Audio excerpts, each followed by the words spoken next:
Lesson 105 is about factoring by grouping. So we've done a lot of factoring in this class, and now we're going to these look kind of complicated, but they're actually not too bad if you learn how to recognize them. So you can see that in my first two terms, they have something in common. Okay, those two terms have something in common. It's an A. And my last two terms have something in common. It's a B. And even though both terms, this term here and this term there, have an XY, that's going to come into play later on. So you'll kind of see where those come from here in a second, or what those lead to, I should say. So in our first grouping, the first two that I've grouped together, they both have an A in common, so I can remove that A.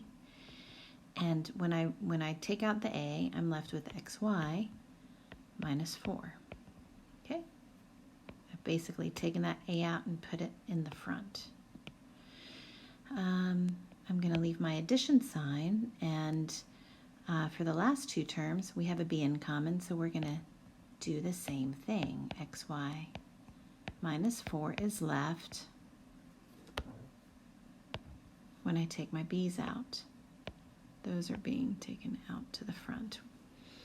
All right, and now that I have these repeated, I can take those out, basically factor those out, and when I do, I have XY minus 4, and I'm left with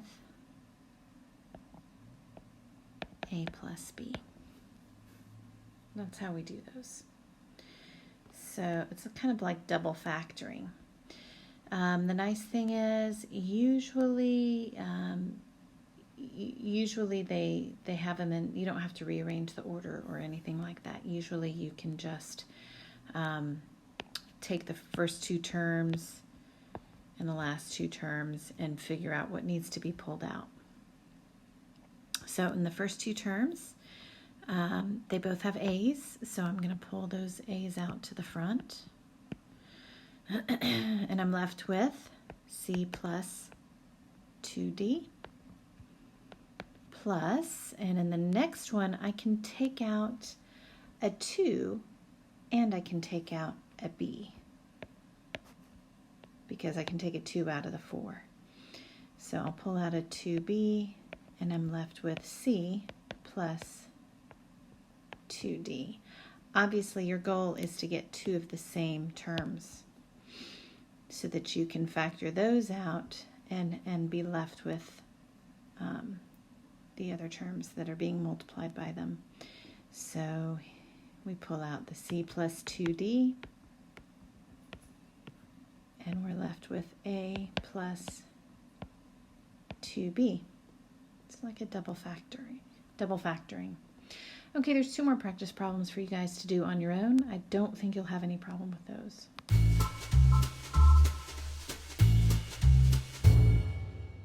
Lesson 106 goes back to graphing. And we've done a lot of different things with graphing. If you'll recall, we know that this is slope-intercept form. Y equals mx plus b, where m is our slope.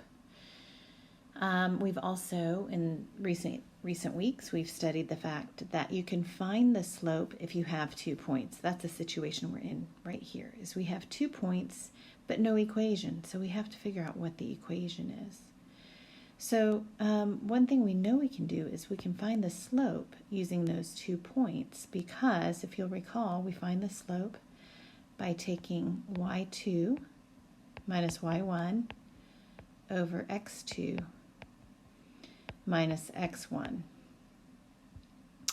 And once we have the slope, then the next step we can do is we can find the y-intercept, which is our b.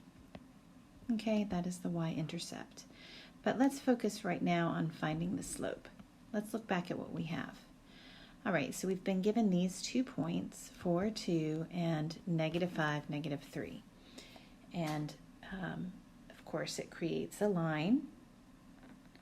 I'm gonna, using my phone as a straight edge, so good luck with that, huh?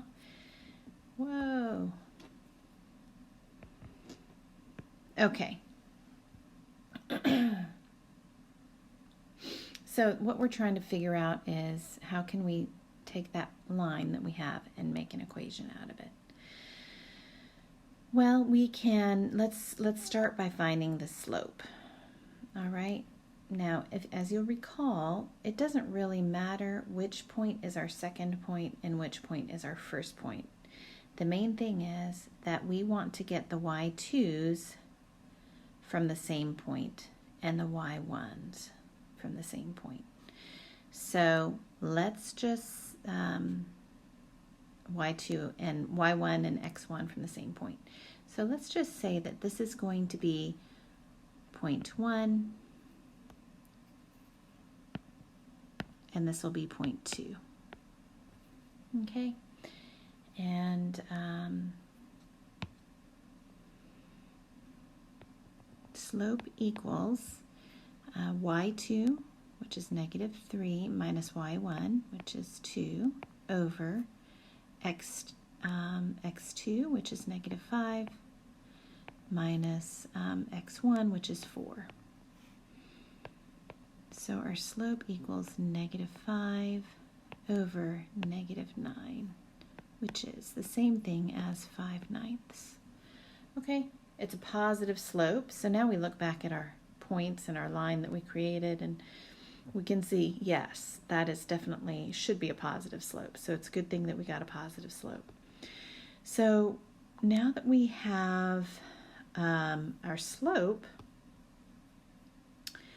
what are we going to do? Well, let's put our slope in. What do we say it was? 5/9.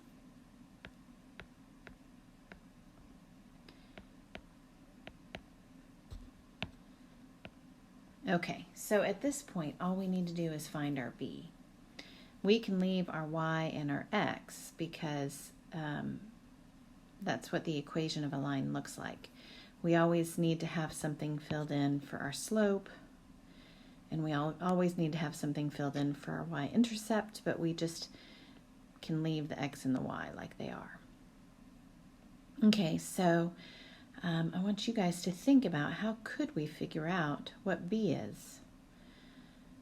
If you have an idea, you should pause the video and try out your idea and see if you come up with the same answer as me. If you're still not sure, just keep watching. So if we're looking for b, then what we're going to have to do is substitute something for x and something for y. Well, what could we use? We have these 2 points. Either one will work. So let's just use -5, -3 because it's visible on my screen when I scroll down this far. Okay, so I'm going to put in -3 for y. -3 equals 5/9 times -5 plus b. Okay, and now all we need to do is solve for b. So -3 equals -25 over 9 plus b. Just to make sure that's multiplication, not subtraction. All right, so now we have to add 25/9 to both sides in order to solve for b.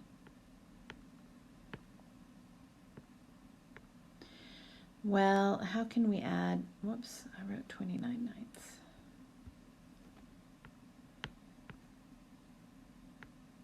How can we add 25/9 to -3? Well, let's change our -3 to -27/9.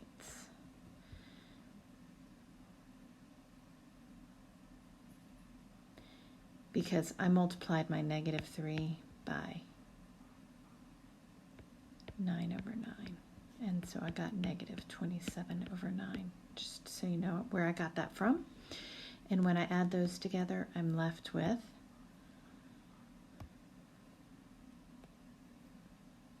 negative 2/9 equals B. And let's look at our graph. Obviously, negative 2/9 is kind of a difficult one to tell. And according to my line, it looks like I'm going through 0, 0. But if you think about it, negative 2/9 is going to be pretty, it's going to be like right there. So my line's just off a little bit. That's why you have to use algebra in order to solve these rather than just drawing lines to solve them. But negative 2/9 is not my answer. My answer is going to be an equation. I probably should not have boxed that. So this is what my answer will look like. Y equals 5/9 minus 2/9. Or you could have said plus negative 2/9. This is the equation of the line going through 4, 2, and negative 5, negative 3. Let's try another one. We have 4, negative 2, and negative 3, 4. Let's write out our equation, y equals mx plus b. Let's write out the equation for the slope, which is y2 minus y1 over x2 minus x1. And now we can find our slope. So I want to make this 0.1 this time and make this one 0.2. So my slope equals negative 2 minus 4 over 4 minus negative 3. Now, I chose my points that way just to show that it really doesn't matter as long as we're taking our y2 and our x2 from the same point. It doesn't matter which one is which. I remember being confused about that when I was going through algebra. So negative 6 over 7 becomes our slope. And now we can take our slope and put it into our equation along with one of our x's and one of our y's. So when I look at my points, there's not really either one of them that would make things easier. Otherwise, it would be easier to choose which one to use. At this point, it really just doesn't matter. It's going to be a little bit hairy regardless.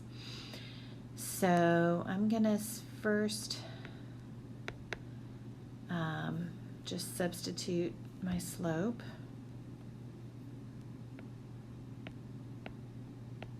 For m. Okay, and now I'm going to go ahead and put in my points. Let's use 0.2. Actually, let's use 0.1. Sorry, changed my mind. 4 equals negative 6 over 7 times negative 3 over 1 plus my b. So 4 equals negative 18 over 7 plus b. So I need to add 18 over 7 to both sides. I'm going to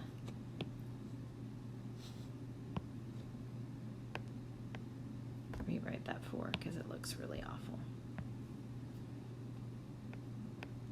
So, but I can change my 4 by multiplying by 7 over 7 so that it has the same denominator. It becomes 28 over 7. So I'm just going to mark it out and write 28 over 7. And so my b equals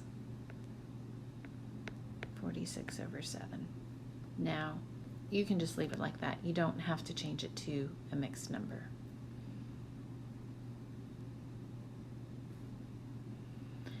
But now I'm finding an error. Hopefully you guys already found it. A negative times a negative is a positive. So really, I should have been subtracting all this time. So instead of deleting this video, as I'm tempted to do, I'm just going to roll with it and admit my error here.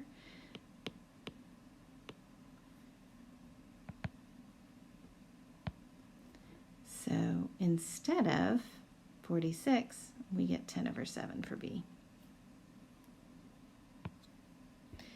All right, and now we can substitute our B back into the equation. So it will be y equals, let's see what our slope was, -6/7.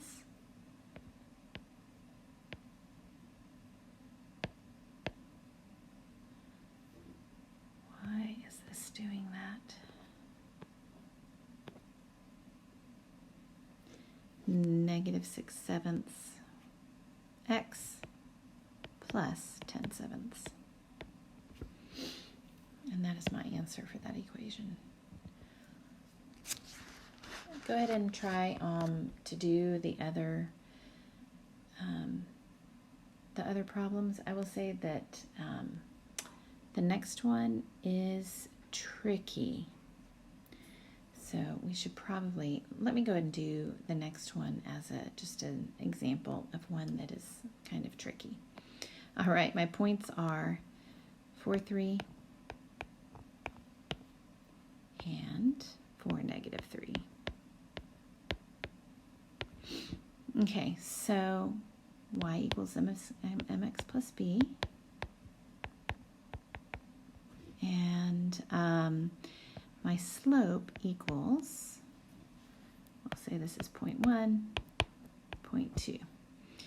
So it's y2 minus y1 over x2 minus x1. So that equals -3 minus 3 over 4 minus 4. All right, so I get -6 over 0. Now, if you'll recall, division by 0 is undefined. So let's graph these 2 points and kind of try to figure out what's going on and why we would have a slope that's undefined.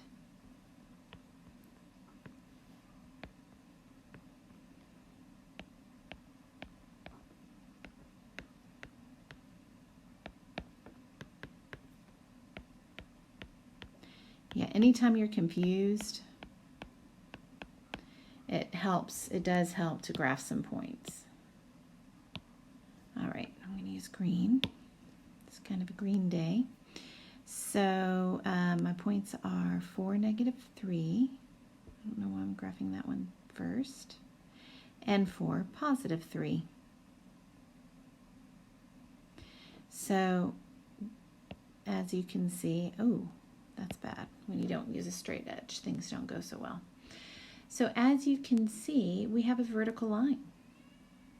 So what would our equation for that line be? Well, everywhere along that line, x equals 4. That is how we write the equation. 7, we are finding a line parallel to a given line. Or finding the equation of a line that has a certain slope that's given to you. Now, let's think about what it means to find the equation of a line through a point that is parallel, that's what this symbol means, parallel to the following line. So, if you think about parallel lines, okay, they are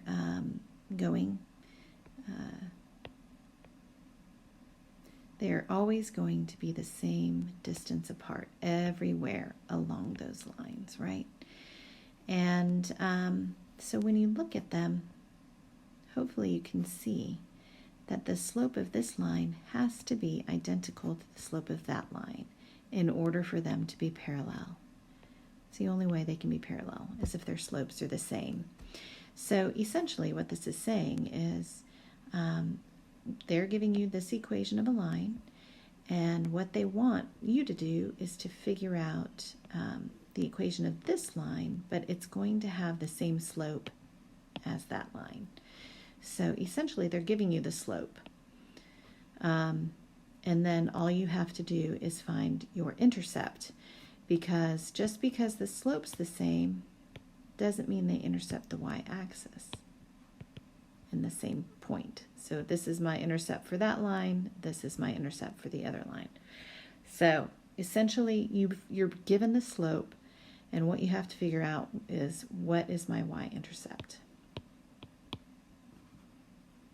So first thing we need to do is figure out what is the slope of this line right here. Well, they haven't given it to you in slope-intercept form, so you have to switch it around and put it into slope-intercept form. So let's do that. So here's the original equation, and remember, slope-intercept form looks like this: y equals mx plus b, where m is our slope. All right, and that's what we're looking for.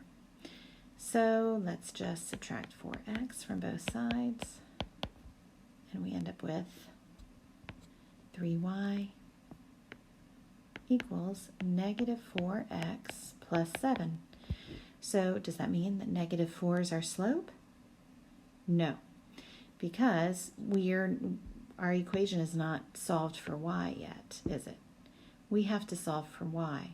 So what that means is that we need to divide both sides by 3 so that y will be by itself. So now we have y equals negative 4 over 3x plus 7 over 3. Okay? So now do we have our slope? Yes, we do. It's negative 4 over 3. So m equals negative 4 over 3. But now we have to find our b. This b is for that line there. That's not what we want. We want our own y-intercept that goes with the points negative 1, negative 3. So in order to do that, we have to go back to this, y equals mx plus b, negative 4/3 x plus b, and b is what we need to find. So we're going to use our points negative 1, negative 3 in order to figure out what b is. So negative 3 is our y equals negative 4/3 times negative 1 plus b. So negative 3 equals 4/3. I'm not going to make the same mistake I did in my last video, plus b. So now we have to subtract 4/3 from both sides. And I'm going to change my negative 3 to negative 9/3. And I end up with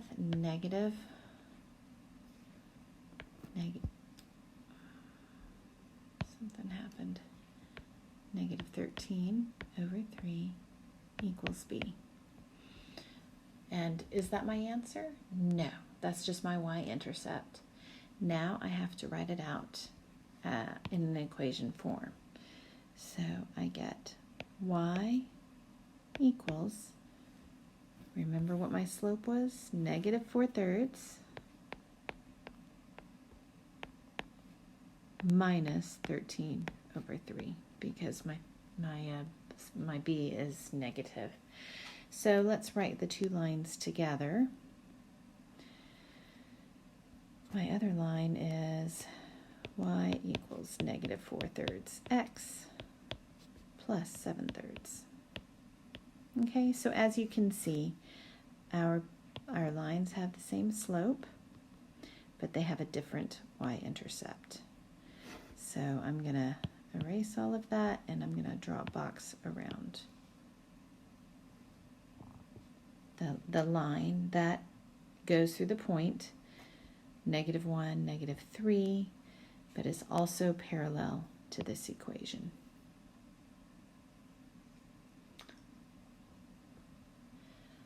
Let's jump down to the other set of practice problems I have listed under lesson 107, where it says find the equation of the lines that pass through the following points with the slope listed. So if you look at that, it makes it actually easier, doesn't it? M equals -1/7, and my points are -5, 11. That's my point. All right, so now I'll just write out my y equals mx plus b, and I know my m. I can just put it right in there. Y equals -1/7 x plus b. So now for my x and y, I'm going to use -5, 11. So 11 equals -1/7 times -5 over 1 plus b.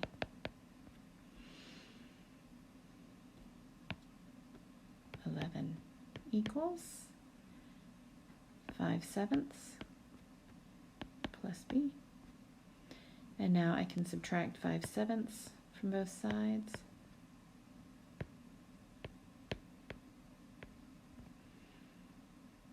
And I am going to just change my 11 to 77/7. We usually leave our slope and y-intercept as improper fractions unless we're graphing, and then it does help to make it a mixed number. So b equals 72/7. So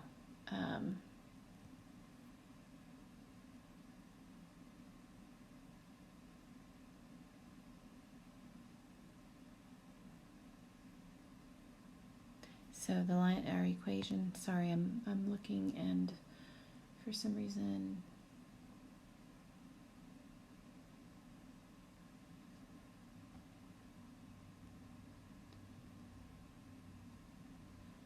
okay, now I'm seeing that, okay, so this will have to be an extra example, because for some reason I thought it said that my 1/7, my slope was negative, but it was actually positive.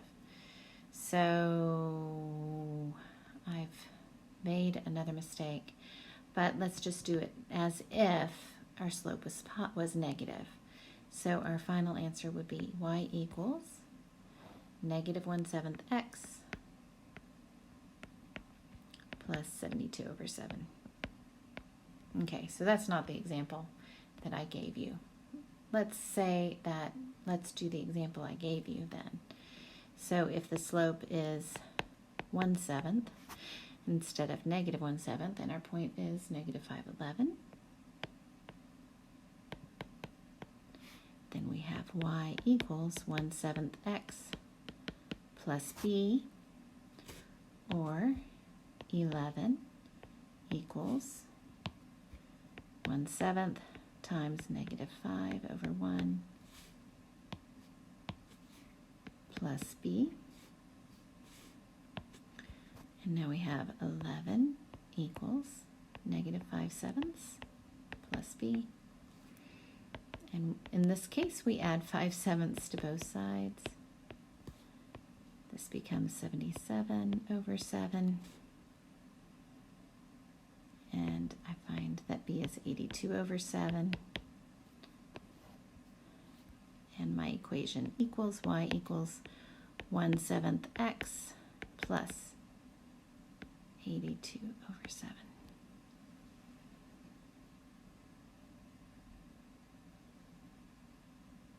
Okay, I would like for y'all to try the rest of those on your own, and we will definitely go over some of them.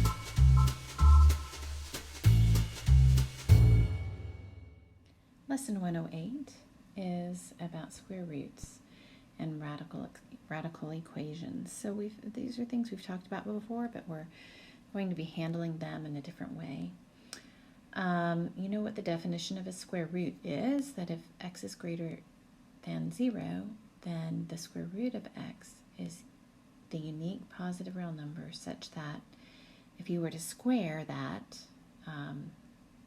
square root of x squared, it would equal x. Okay, and I've got a couple of examples there. So, for example, if you had the square root of x squared plus 4, and you squared that, you would end up with x squared plus 4. Okay, and the same thing goes for the next one. If you had amx squared over p, and you were taking the square root of it, you could square it, and you would get amx squared over p. So we're going to use that concept and use it to solve equations. Now, I don't always force you guys to check your answers, but with any of these problems, you absolutely have to check your answers, because if you don't, you are liable to, you will definitely get some wrong.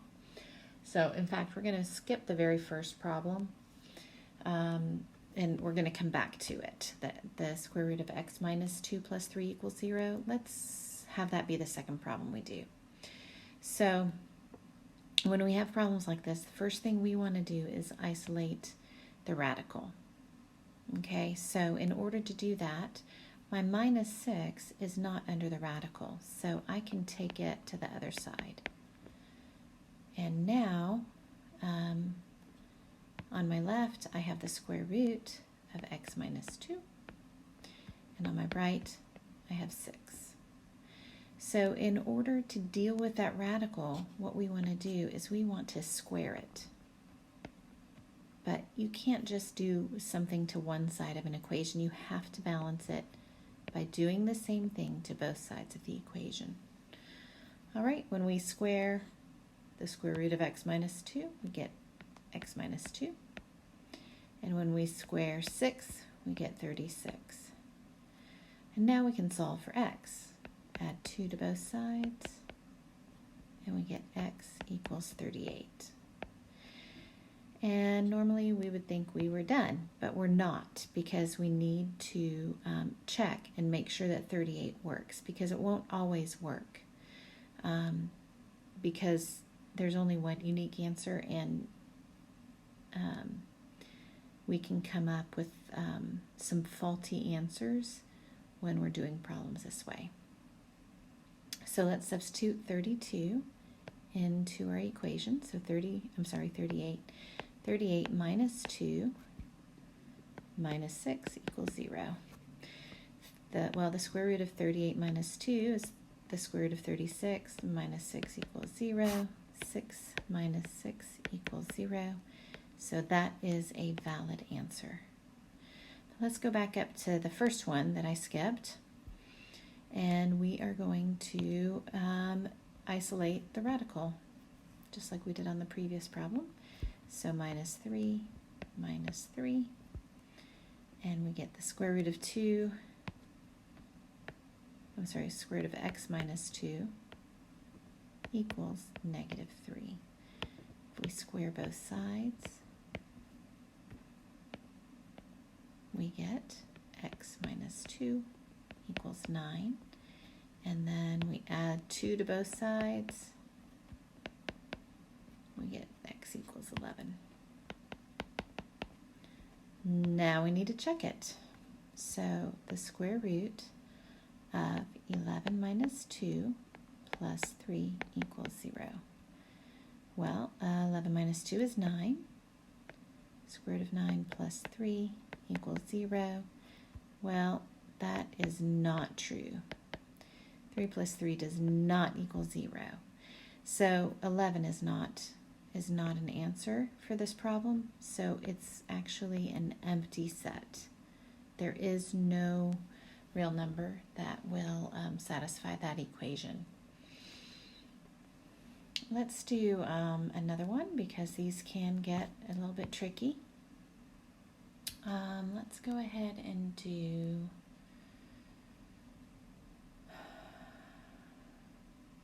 I want to do one where we get a trinomial.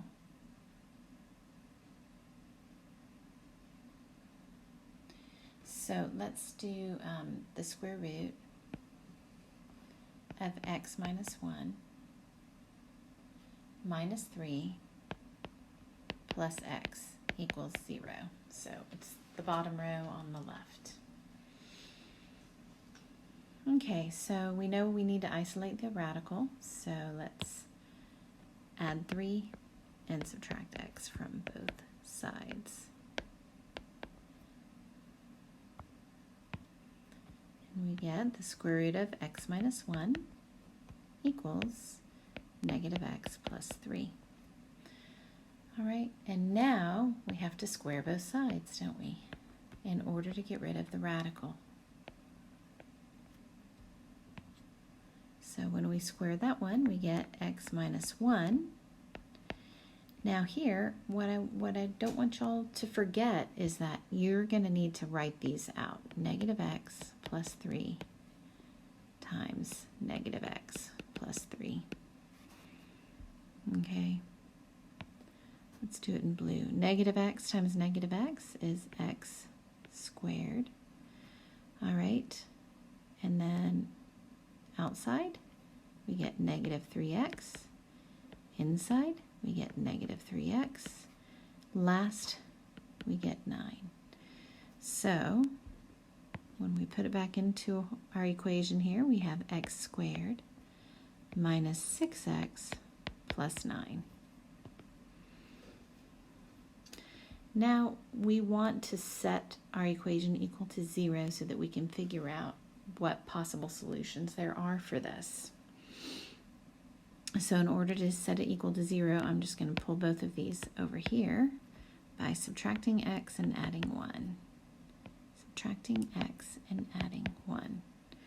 So I get 0 equals x squared minus 7x plus 10.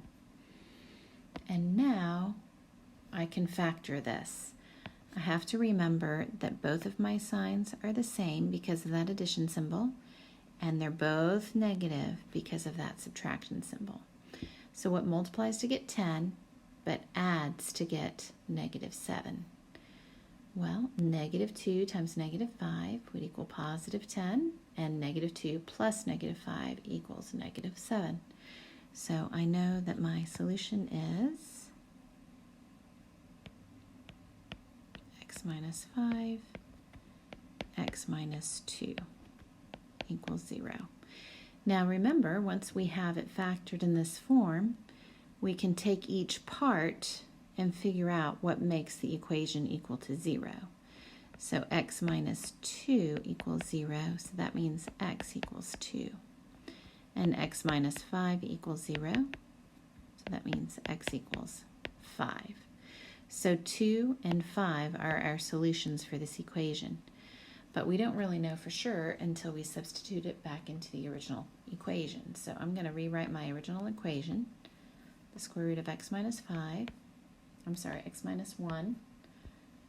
minus 3 plus x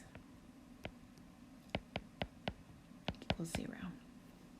So let's try 2. 2 minus 1, the square root of 2 minus 1, minus 3 plus 2 equals 0. Well, 2 minus 1 is 1, and the square root of 1 is 1. So 1 minus 3 plus 2 equals 0. Well, my 1 and 2 come together to make 3, and so yes, x equals 2 checks out. So that is a solution. Let's try 5. 5 minus 1 minus 3 plus 5 equals 0. That's terrible 5.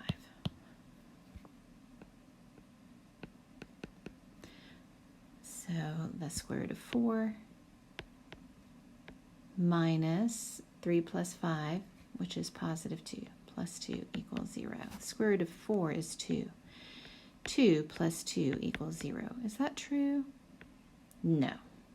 So x equals 5 is not a solution.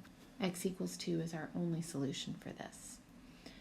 Go ahead and work on those other 3 practice problems on your own.